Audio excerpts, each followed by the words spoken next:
পটলের এই রেসিপিটি যদি একবার বানিয়ে খান, গ্যারান্টি দিয়ে বলছি বারবার বানিয়ে খাবেন। খুব সহজ ও সিম্পলভাবে চেষ্টা করেছি করে দেখানোর। আর আমার চ্যানেলে আপনাদেরকে স্বাগত জানাই। আর আজকের রেসিপিটি হলো আলু পটলের রসা। এই আলু পটলের রসা করবার জন্য আমি এখানে কিছুটা পরিমাণে পটলকে কেটে নিয়েছি, কিছুটা পরিমাণে আলুকে কিউব করে কেটে নিয়েছি, একটা টমেটো নিয়েছি কিউব করে কেটে, আর নিয়েছি কিছুটা পরিমাণে আদা, আর নিয়েছি কাঁচা লঙ্কা।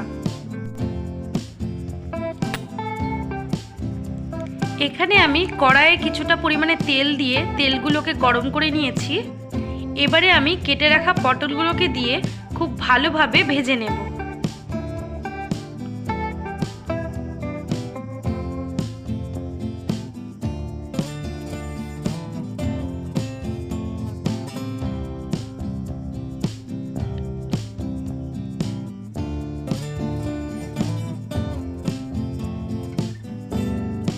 এবারে এই পটলগুলোর মধ্যে আমি দিয়ে দেব পরিমাণ মতো হলুদ, আর দিয়ে দেব পরিমাণ মতো নুন। এবারে হলুদ আর নুন দিয়ে খুব ভালোভাবে পটলগুলোকে ভেজে নিতে হবে।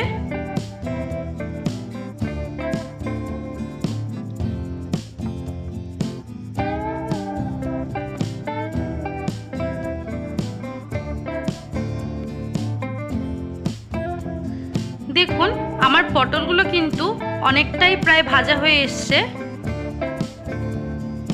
এবারে পটলগুলোকে আমি তুলে নেব।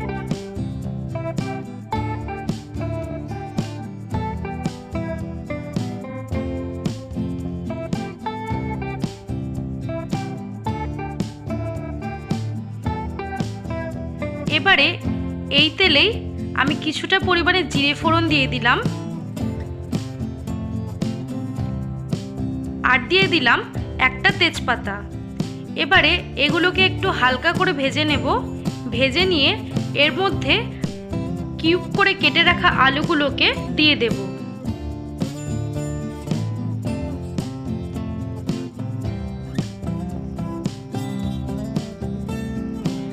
এই আলুগুলোর মধ্যে সামান্য পরিমাণে একটু নুন দিয়ে খুব ভালোভাবে এই আলুগুলোকে ভেজে নিতে হবে।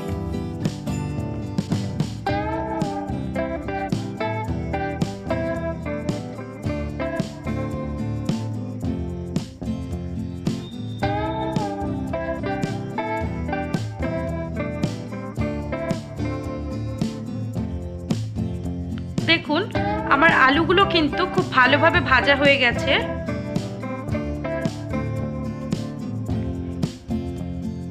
এখন আমি কেটে রাখা টমেটোকে দিয়ে দেব। এই টমেটোকে দিয়ে খুব ভালোভাবে 1 মিনিট পর্যন্ত আবারও একটু ভেজে নেব।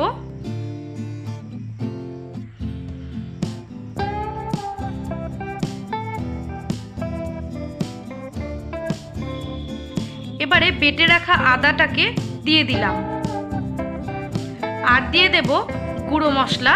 এখানে আমি জিরের গুঁড়ো দিয়েছি, আর দিয়ে দিচ্ছি ধনে গুঁড়ো, লঙ্কার গুঁড়ো, আর দিয়ে দিলাম সামান্য পরিমাণে ব্ল্যাক পেপার। এবারে এগুলোকে দিয়ে সামান্য একটু বাটিতে করে জল দিয়ে এই মশলাগুলোকে খুব ভালোভাবে কষিয়ে নিতে হবে।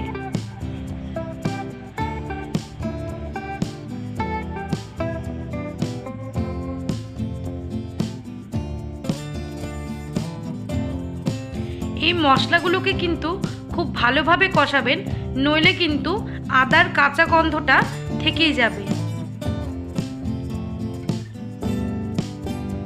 এবারে এর উপরে আমি দিয়ে দিলাম চিড়ে রাখা কাঁচা লঙ্কা।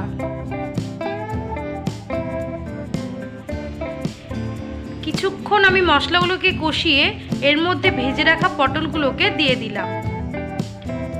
এই পটলগুলোকে দিয়ে আবারও কিছুক্ষণ আমি কষিয়ে নেব।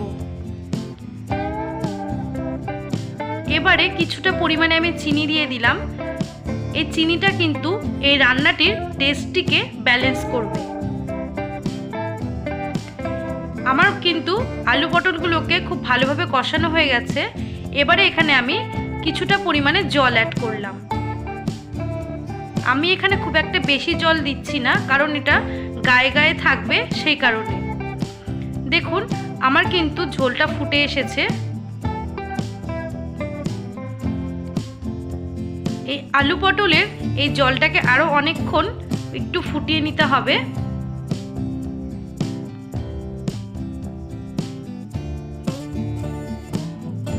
দেখুন আমার ঝোলটা কিন্তু অনেকটাই ফুটে এসেছে।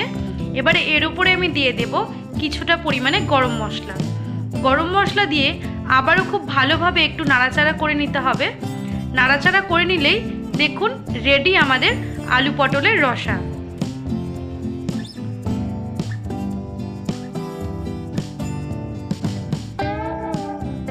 এবারে এই আলু পটলের রসাগুলোকে একটি বাটির মধ্যে আমি নামিয়ে নেব। দেখুন কত সুন্দর হয়েছে এবং খুব বেশি কিন্তু তেলও ছাড়েনি। দেখতেই পাচ্ছেন। আমার রান্নাটি আপনাদের যদি ভালো লেগে থাকে অবশ্যই লাইক কমেন্ট শেয়ার করে পাশে থাকবেন এবং আমাকে সাপোর্ট করবেন। দেখা হচ্ছে পরের ভিডিওর সাথে।